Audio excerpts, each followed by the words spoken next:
Assalamualaikum warahmatullahi wabarakatuh. Saya Erni Sulistia, calon guru penggerak angkatan 10 dari SMP Negeri 228 Jakarta. Kali ini saya akan membawakan demonstrasi kontekstual modul 3.1, yaitu wawancara dengan kepala sekolah dan menganalisisnya mengenai pengambilan keputusan berbasis nilai-nilai kebajikan sebagai pemimpin. Perkenalkan, fasilitator Bapak Wawan Eko Suhermanto MPD, pengajar praktik Ibu Esmawati Siagian MPD, dan saya calon guru penggerak angkatan 10 dari SMP Negeri 228 Jakarta, Erni Sulistia MPD.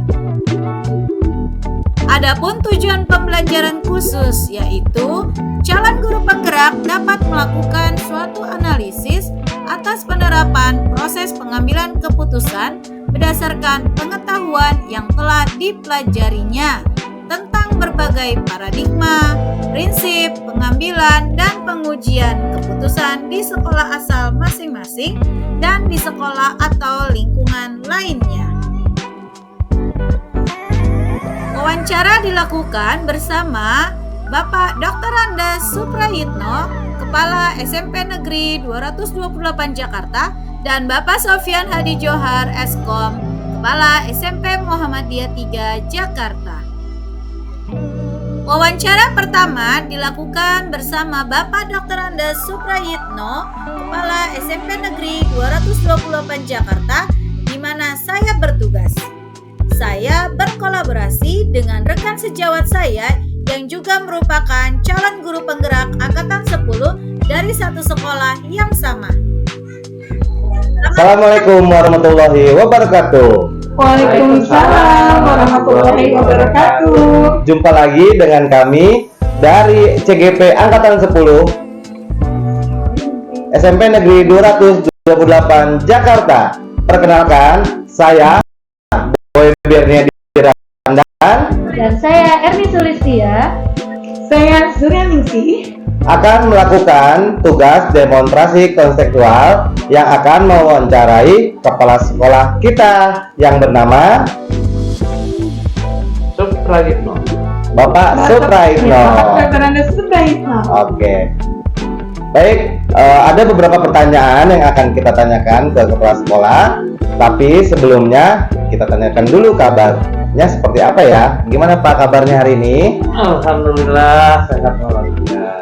Alhamdulillah. Baik Pak, kami dari CGP Angkatan 10 akan menanyakan seputar demonstrasi konseptual. Silakan Bu Erni. Oke, baik Bapak. Terima kasih atas waktunya Pak di siang hari ini. Begini Pak, terkait dengan tugas kami nih Pak, ada beberapa hal yang akan kami tanyakan. Izin ya Pak ya, mengenai bagaimana Bapak dalam mengambil keputusan-keputusan di sekolah ini terkait dengan tantangan-tantangan kasus nih Pak yang terjadi di sekolah-sekolah ini. Kemudian bagaimana nih Pak caranya Bapak mengidentifikasi kasus-kasus yang ada di sekolah ini, seperti apa Bapak mengidentifikasinya. Misalnya ada sesuatu kejadian terus kemudian itu bisa dikategorikan sebagai suatu kasus.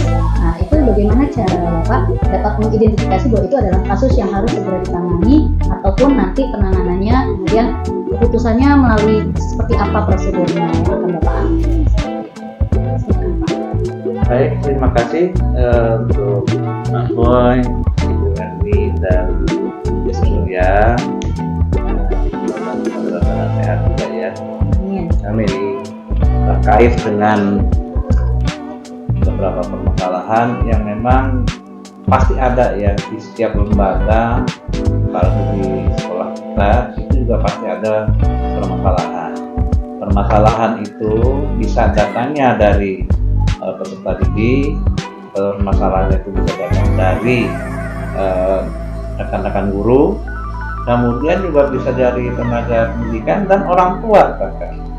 Ya, walaupun tidak ada di lingkungan sekolah, tapi tetap itu sebagai warga sekolah ada beberapa masalah yang perlu juga kita selesaikan. Nah, permasalahan itu yang muncul memang kalau sudah menyimpang dari aturan yang ada di sekolah, maka itu dapat kita kategorikan sebagai permasalahan.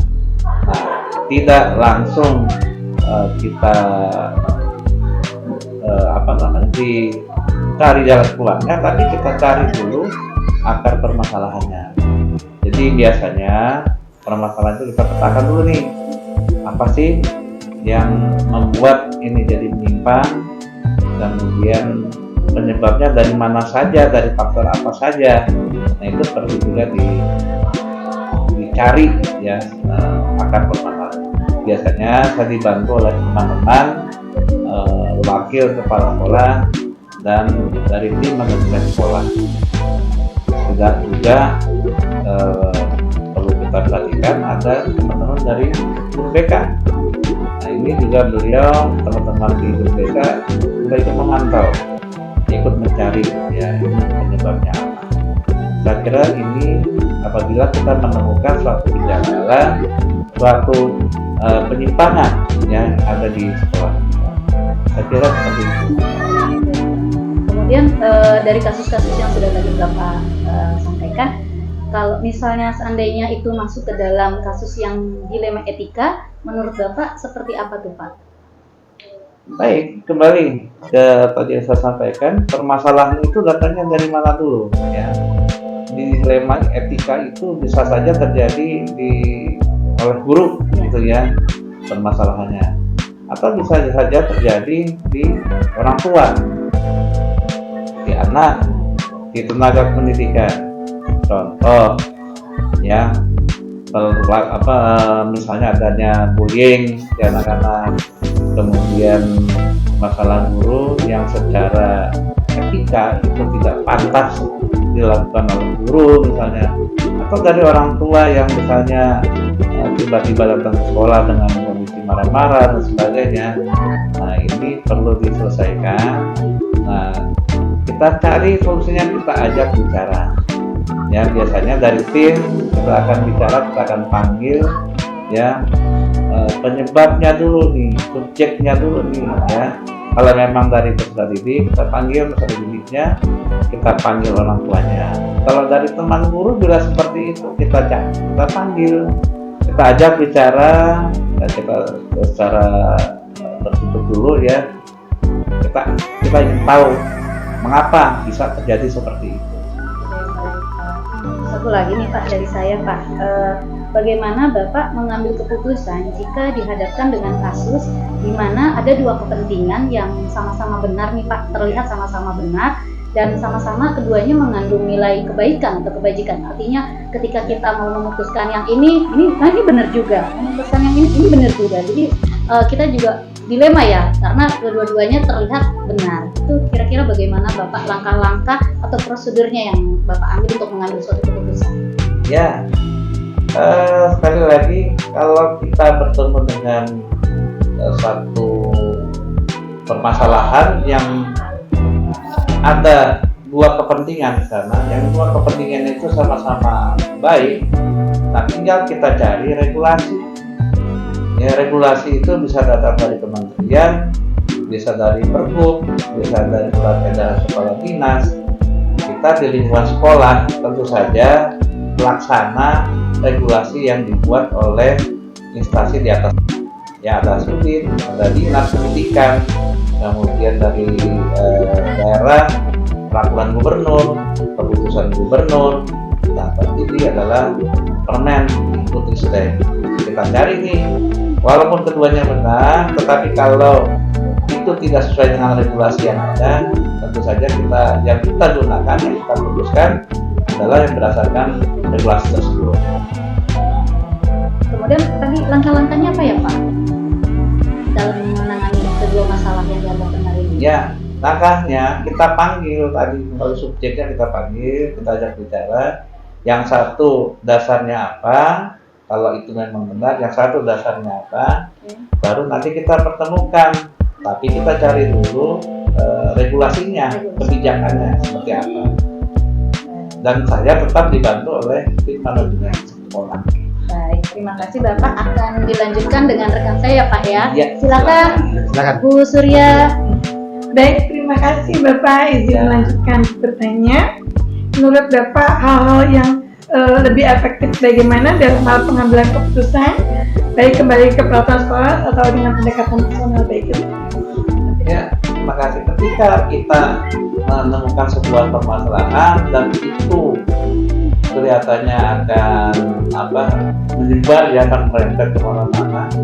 Tapi kita lihat dulu akarnya. Kalau itu kondisinya masih istilahnya suasananya panas, ya itu suasananya masih emosi, maka kita tidak perlu masuk saat itu. Kita tunggu jeda ya beberapa waktu, istilahnya menunggu setelah hatinya sama-sama tenang, pikirannya jernih, baru kita panggil, baru kita pertemukan, kita tanya penyebabnya apa. Karena apa? Karena dalam kondisi yang seperti itu, yakin ya permasalahan tidak akan selesai, akan bertambah lebar, akan kemana-mana. Dan ketika kita tanya itu jawabannya ini ke sana, itu kita akan jangan sampai kemana-mana. Ini intinya apa? Karena kalau itu kita biarkan, ini akan nyambung ke sana kemari seperti itu. Baik, terima kasih Bapak. Hal-hal apa saja yang dapat dijadikan tantangan selama ini yang Bapak pada saat pengambilan keputusan? Baik, tantangan itu seringnya sih dari teman-teman atau kelompok ya yang mungkin merasa pendapat yang seseorang ini dianggap benar. Nah, ini akan mengelompok, dia akan berkelompok mencari dukungan. Nah, ini tantangan yang perlu diselesaikan. Jangan sampai sebenarnya itu salah, tetapi karena didukung oleh teman-teman yang lain untuk mencari kebenaran, ini yang harus kita hindari. Ini tantangan, betul. Ya, jadi kita berikan penjelasan, kita berikan aturan yang benar, kita berikan regulasinya yang benar, bahwa yang di permasalahan itu salah. Ya, termasuk kan nanti jangan menyebar ke teman-temannya, bentuk istilahnya kelompoknya gitu. Ini jangan sampai jadi apa yang dilakukan pembenaran gitu, padahal itu salah. Gitu. Nah, itu tantangan sebenarnya tuh, jangan sampai melebar kemana-mana. Apalagi sampai keluar lingkungan sekolah. Nah, ini lebih berat lagi. Kita redam semuanya adanya di dalam, jangan sampai keluar seperti itu. Baik Bapak. Nah, ketika ada kasus seperti tersebut, baiknya diselesaikan secara langsung atau justru dijadwalkan, Pak? Ya, bergantung kepada permasalahannya. Kalau permasalahannya memang menyangkut sebuah kepentingan dan itu berat, lebih baiknya dijadwal. Kemudian tadi sudah saya sampaikan, tunggu sampai reda dulu. Ini tipe saya, jadi mungkin agak berbeda dengan teman-teman saya yang lain. Tipe saya seperti ini. Kalau ada yang udah kita tunggu sampai suasananya tenang. Seperti itu. Terima kasih Bapak. Selanjutnya akan Baik. dilanjutkan Bapak. Silakan Bapak. Baik Pak, saya lanjutkan. Walaupun tadi sudah dijawab dengan Bapak, tapi saya akan menanyakan kembali. Dalam pengambilan keputusan, siapa saja yang membantu Bapak dalam mengambil keputusan, Pak? Ya, terima kasih. Saya bekerja itu tidak sendiri. Jadi saya bekerja itu ada tim. Tim saya tim manajemen sekolah. Ada wakil, ada staf, ada guru BK di dalamnya. Ada yang dianggap dituakan juga. Jadi karena saya di luar tim juga ada guru yang saya anggap bisa diambil nasihatnya, sarannya, ini juga saya pakai. Nah, termasuk kalau memang ada pihak luar ya, pihak luar itu apakah orang tua, apakah teman sejawat, itu juga kadang jadi bahan pertimbangan. Terus terang kita juga manusia biasa ya, mungkin ada kekeliruan, ada yang mungkin saya kurang pahaman di dalam regulasi. Ini saya akan bertanya kepada teman saya yang lain. Tapi intinya tetap saya harus berkoordinasi, tidak bisa bekerja sendiri. Baik Pak. Baik. Terima kasih Pak. Lanjut ke pertanyaan terakhir ya Pak ya. Ya. Dalam pembelajaran apa yang bisa Bapak ambil dalam wawancara kali ini Pak? Ya, terima kasih. Mungkin bukan statement akhir ya, tapi ini merupakan respon ya, kesimpulan ya, bahwa kalau kita menghadapi sebuah permasalahan, ya jangan dihindari, jangan menghindar ya istilahnya, tetapi kita harus selesaikan. Cara pemecahan permasalahan tersebut ini adalah koordinasi. Ya, jadi kita harus koordinasi dengan tim kita, kemudian jangan malu bertanya kepada orang lain yang memang mungkin punya pengalaman lebih banyak. Tadi yang saya katakan dituakan, gitu ya. Atau tengah-tengah sejawat yang mungkin mempunyai pengalaman lebih gitu di luar sekolah kita, itu juga boleh. Tetapi tetap semua harus disaring. Ya, apa pendapat dari sini, apa pendapat dari sana, kita saring, jangan ditelan bulat-bulat istilahnya. Mana nih kira-kira yang terbaik? Tetapi tetap kita pertemukan lagi dengan tim kita cari solusinya, kita bahas bersama, kita diskusikan. Jadi keputusan memang terakhir di kepala sekolah, tetapi itulah jalannya, bahwa itu tidak serta-merta datang dari saya, tetapi dari berbagai pertimbangan. Seperti itu. Ya, terima kasih nih, jadi pembelajaran untuk kita semua ya. Iya. Terima kasih Pak. Terima kasih atas waktunya Pak, dan demikianlah wawancara kami dengan Bapak Kepala Sekolah SMP Negeri 228 Jakarta. Kami mohon pamit undur diri. Assalamualaikum warahmatullahi wabarakatuh. Waalaikumsalam warahmatullahi wabarakatuh. Siapa kita? SMP Negeri 228 Jakarta. SMP Negeri 228 Jakarta. Jujur, cerdas, santun, kreatif. JGP Angkatan 10. Tergerak, bergerak, menggerakkan. Terima kasih. Assalamualaikum Selanjutnya adalah wawancara kedua, yaitu bersama Bapak Sofyan Hadi Johar Eskom, Kepala SMP Muhammadiyah 3 Jakarta. Selamat menyaksikan. Assalamualaikum warahmatullahi wabarakatuh, Pak Sofyan. Waalaikumsalam warahmatullahi wabarakatuh. Alhamdulillah, apa kabarnya Pak? Alhamdulillah baik. Alhamdulillah sehat ya Pak ya. Sehat. Mohon maaf ganggu waktunya nih siang hari ini Pak. Ya siap nggak apa-apa. Ada beberapa hal yang ingin saya tanyakan terkait dengan kebijakan-kebijakan Bapak dalam mengambil keputusan menangani kasus-kasus yang ada di sekolah Bapak. Boleh berbagi cerita ya Pak ya? Baik. Jadi memang kalau masalah kasus di setiap sekolah itu pasti ada. Nah ini yang perlu kita lakukan penanganan. Di kami biasanya ketika ada suatu masalah nanti ada SOP yang standar. Misalkan masalah itu akan, kalau misalkan dari guru ke guru, kemudian ke wali kelas, habis dari wali kelas mungkin nanti lanjut ke tingkatan yang lebih tinggi ke kesiswaan. Dan dari tingkat kesiswaan biasa langsung dilimpahkan ke kepala sekolah. Ada juga kalau misalkan kejadian-kejadian yang di luar pembelajaran, biasanya itu langsung diambil alih oleh guru BK, kemudian nanti setelah dari guru BK akan dilimpahkan lagi ke kesiswaan dengan guru BK bekerja sama.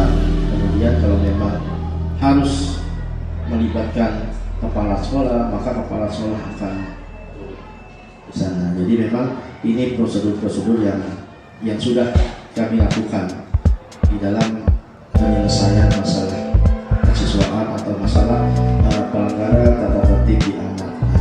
Tapi yang lebih penting memang dalam hal ini kita melakukannya tidak dengan hukuman, tidak dengan kekerasan.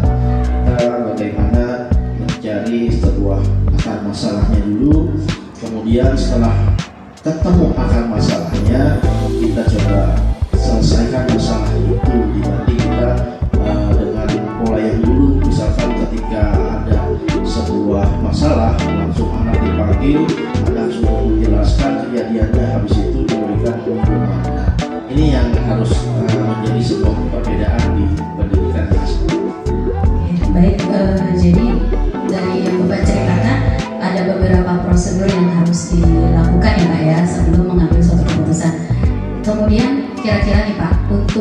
mengidentifikasi kasus-kasus yang ada di sekolah Bapak?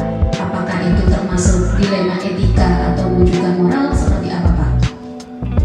Jadi memang setiap kasus itu pasti berbeda pola penanganannya. Ya nggak mungkin kasus yang satu ini dengan yang lain itu sama. Nah oleh karena itu ketika masalah itu datang, maka perlu kita lakukan identifikasi awal. Apakah kasus ini harus melibatkan seluruh orang atau kasus ini cuma butuh beberapa orang? Yang lebih penting identifikasinya itu jangan sampai anak merasa terhukum dengan kasus ini. Jadi bagaimana kita coba memberikan anak itu tidak takut ketika melakukan pelanggaran, tapi bagaimana mereka bisa mengetahui, bisa memahami ketika anak melakukan kesalahan dan dia paham akan yang dia lakukan. Nah ini identifikasi awal ini yang paling penting. Jadi kalau anak sudah takut, biasanya untuk menceritakan secara jujur, untuk menceritakan secara gamblang itu agak susah. Nah oleh karena itu pentingnya kita memberikan kepercayaan kepada anak dulu. Kita tidak bagaimana tidak anak mengejas anak atau memberikan praduga-praduga yang bahwasanya akan menyudutkan anak. Nah, bagi kami yang lebih penting adalah bagaimana anak bisa tenang dulu, kemudian nanti akan kita pelan-pelan akan kita gali, pelan-pelan akan kita gali. Lebih baik seperti itu daripada kita menuduh anak bahwa ini salah, ini salah, ini salah. Nah, anak akhirnya takut, khawatir, akhirnya stres dan tidak mau menceritakan sejujurnya dan akhirnya tidak merasakan ini salah yang mereka lakukan. Nah ini yang kita lakukan di sini, bagaimana kita menggali dulu bagaimana anak itu diposisikan dulu sebagai layaknya manusia, kemudian kita ajak berkomunikasi dengan baik-baik, baru kita nanti pelan-pelan menggali masalah. Baik Pak, luar biasa sekali ya Pak ya penanganannya. Kemudian kira-kira nih pernah nggak di sekolah Bapak nih atau keputusan yang Bapak ambil itu ketika ada dua kepentingan di mana yang sama-sama benar dan sama-sama mengandung nilai kebajikan? Kalau memang ada, kira-kira seperti apa Pak bentuk kasusnya? Ya, jadi memang ini masalah pemahaman. Jadi tidak semua guru memiliki pemahaman yang sama ketika menangani anak. Kalau guru BK mungkin punya pemahaman yang lebih dari guru-guru yang lain. Nah, yang paling penting adalah bagaimana kita bisa mengarahkan guru-guru ini mempunyai pemahaman yang sama dulu. Ketika ada masalah, jangan langsung mengejas bahwa anak itu menjadi jadi salah gitu. Anak-anak itu melakukan pelanggaran, ini yang penting pertama. Kalau masalah kasus memang pernah ini terjadi.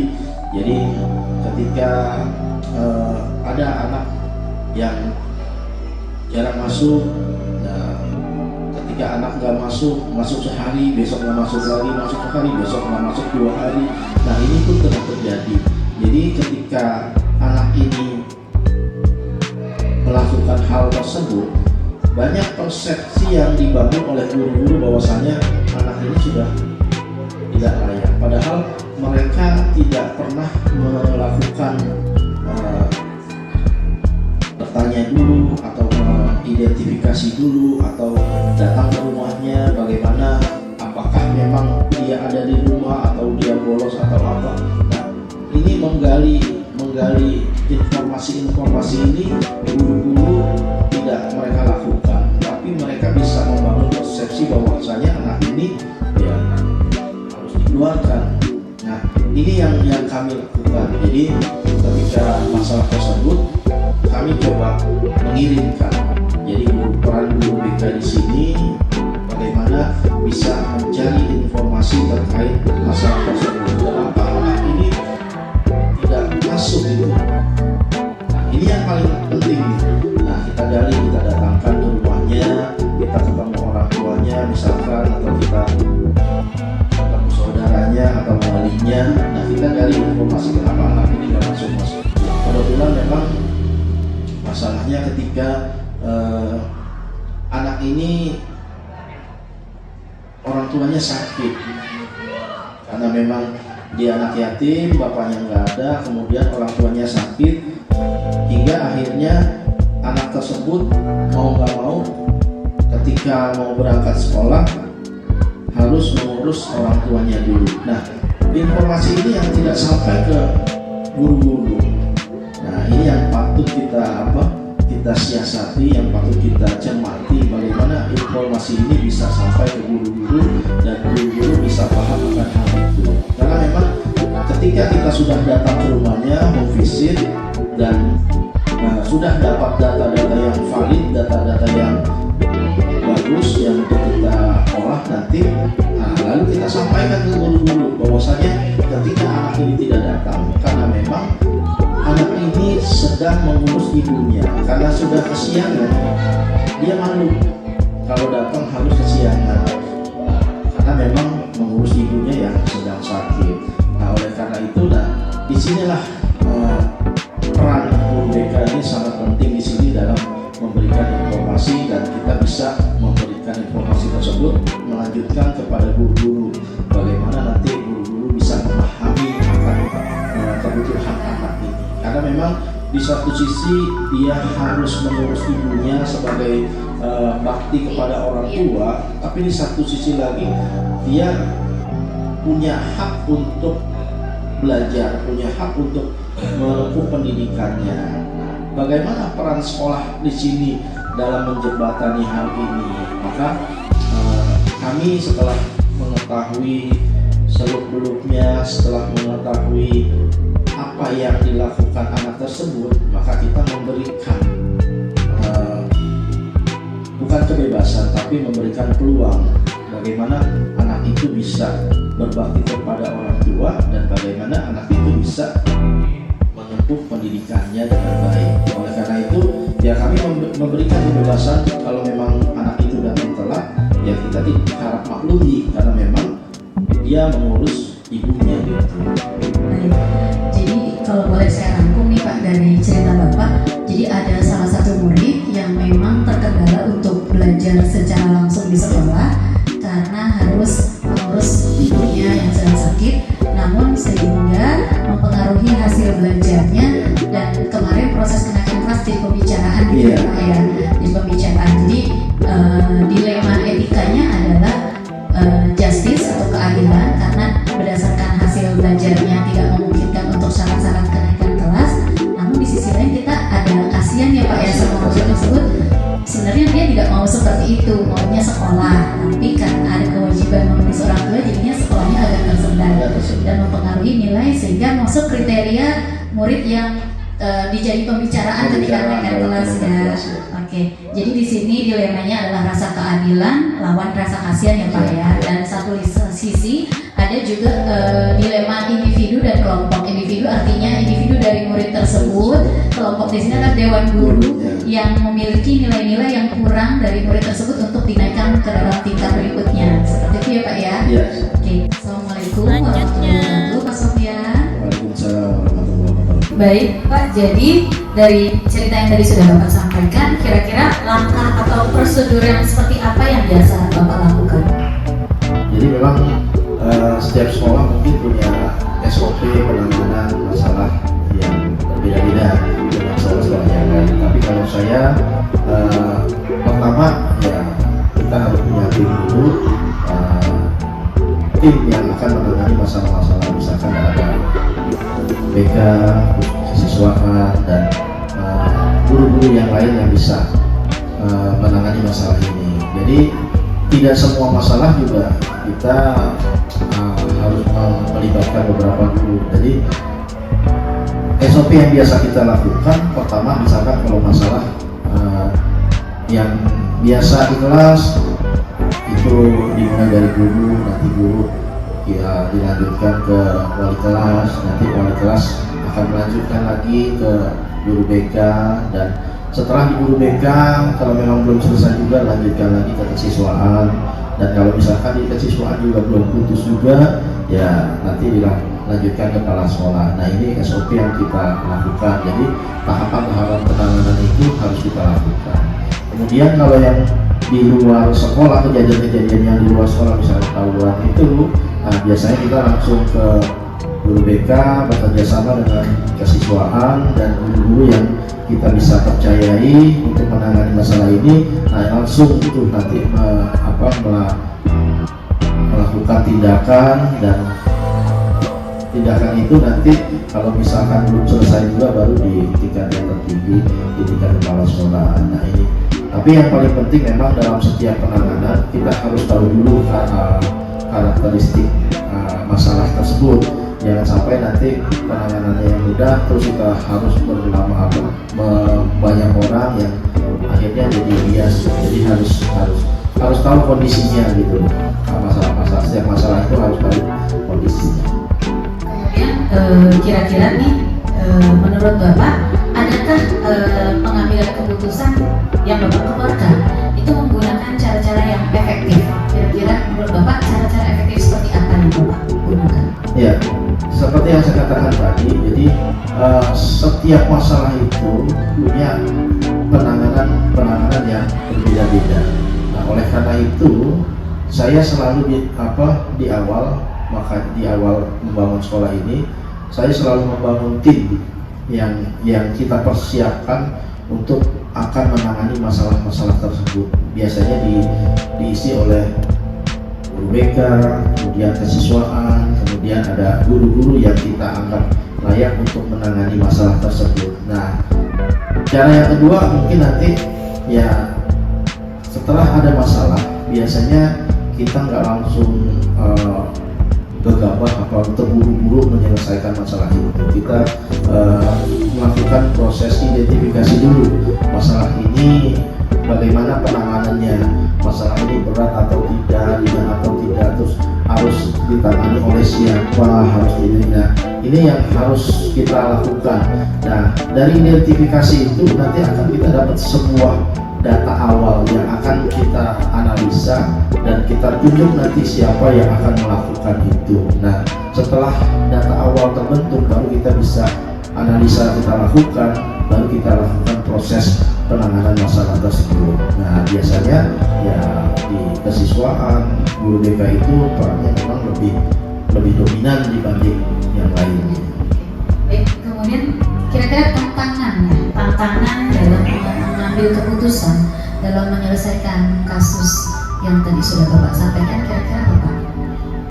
Nah, jadi kejadian masalah yang tadi saya angkat ini memang tantangannya itu masih ada sejumlah guru yang rasa empatinya masih kurang dibanding guru-guru yang lain. Tadi saya katakan 60 berbanding 40.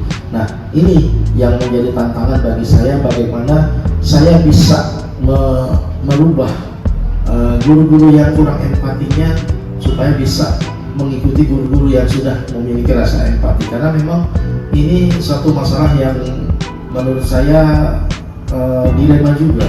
Di satu sisi anak ini harus berbakti kepada orang tuanya, di satu sisi anak ini juga harus memenuhi kebutuhan belajarnya, karena di sekolah punya aturan belajar yang harus dilakukan oleh anak tersebut. Karena kalau ketika anak itu tidak datang, maka kebutuhan belajarnya akan tertunda. Nah, ini yang harus kita pahami. Jadi bagaimana bisa yang 40% ini bisa memahami ini. Nah, ini yang menjadi tantangan bagi saya untuk merubah agar supaya anak ini bisa mengurus orang tuanya, karena memang ini sebuah bakti anak kepada orang tua dan bisa menyelesaikan pendidikannya gitu. Kira-kira ada jadwal-jadwal tertentu atau target-target tertentu dalam menyelesaikan kasus-kasus dilema etika seperti ini? Dalam penanganan dilema etika, kalau saya tidak punya jadwal itu harus cepatkah atau harus lambatkah. Nah, kita harus lihat kondisi masalah yang ada. Jadi masalah yang ada ini harus kita melalui proses identifikasi. penggalian informasi. Nah, baru nanti kita analisa. Nah, setelah analisa ini baru kita bisa melakukan langkah apa yang akan kita lakukan terhadap masalah ini. Nah, baru itu ketahuan tuh nanti itu. Jadi kita nggak bisa ini bisa cepat, ini bisa lambat, itu kita nggak harus berpikir seperti itu. Ketika masalah datang, yang penting kita langsung tidak lanjuti dengan penggalian informasi atau identifikasi. Nah, kita cari tuh akar masalahnya supaya kita dapat. Nah, ini yang harus kita lakukan. Nanti setelah itu baru kita sosialisasikan nanti ke guru-guru. Nah, setelah sosialisasi itu diharapkan guru-guru yang nanti akan terlibat itu bisa paham akan apa yang masalahnya yang terjadi. Nah, itu yang saya bangun dalam setiap ada masalah, karena memang ketika kita belum mendapat akar masalah tersebut, kita tidak bisa menentukan langkah apa yang akan kita lakukan. Nah, kalau kita sudah bisa menganalisa, nah itu baru kita bisa menentukan langkah, dan hasilnya ya secepat mungkin kita selesaikan. Jangan sampai juga berlarut-larut sampai lama gitu kan. Nah, ini juga akan menghambat nanti ya kerjaan guru lah, terus ke kondisi anak tersebut gitu. Itu yang kami lakukan. Kemudian apa Pak faktor-faktor atau pihak-pihak mana nih yang sudah selama ini membantu Bapak dalam membuat suatu keputusan? Ya, jadi memang yang namanya sekolah itu kan organisasi. Kalau organisasi itu isinya bermacam-macam orang, maka butuh orang-orang yang mumpuni untuk menangani masalah itu. Jadi biasanya saya selalu mengajak kolaborasi seluruh elemen yang ada di sekolah. Jadi seluruh stakeholder yang ada di sekolah kita coba ajak bertemu. Jadi memang berharap kalau memang kita bisa selesaikan sendiri, ya kita selesaikan sendiri. Kalau misalkan butuh masukan dari orang lain, kita akan mintakan masukan dari orang lain. Makanya setiap masalah itu kita identifikasi, kita analisa supaya kita bisa menentukan itu. Tapi sepanjang perjalanan memang saya selalu melibatkan seluruh stakeholder sekolah yang ada dalam penanganan masalah. Orang tua pun kadang-kadang juga kita libatkan dalam penanganan masalah. Jadi dalam tahapan pemberian masukan-masukan saja yang bisa nanti kita lakukan. Kemudian dari pihak yayasan atau Persyarikatan Muhammadiyah biasanya memfasilitasi bagaimana kita menangani masalah. Bantuan-bantuan dari Muhammadiyah itu ya kita selalu terima. Jadi kita bisa menangani masalah itu dengan baik. Luar biasa sekali ya Pak ya. Kemudian terakhir nih Pak, pertanyaannya nih Pak dari pembicaraan kita di siang hari ini. Kira-kira pembelajaran apa yang bisa Bapak petik dari pengalaman Bapak dalam mengambil keputusan dilema etika seperti yang tadi Bapak ceritakan?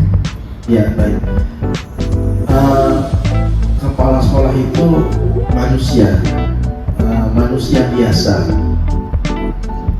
Jadi sebagai seorang manusia, kepala sekolah itu tidak bisa bekerja sendiri. Harus punya tim yang bisa nanti menyelesaikan masalah-masalah ini.